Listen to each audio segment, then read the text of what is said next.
বন্ধ্যাত্ব ব্যবস্থাপনায় শুক্রাণুর সংখ্যা বৃদ্ধি, ডিম্বাণুর গুণমান এবং গর্ভধারণের হার উন্নত করতে ইবনে সিনা ন্যাচারাল মেডিসিন বাজারে নিয়ে এসেছে কোএনজাইম Q10 জাতের এনজিকিউ।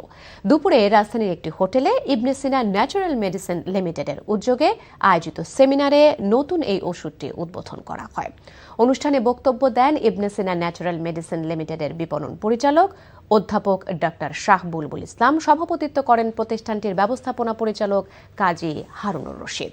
অনুষ্ঠানে প্রধান অতিথি ছিলেন ঔষধ প্রশাসন অধিদপ্তরের সাবেক মহাপরিচালক অধ্যাপক ডক্টর চৌধুরী মাহমুদ হাসান।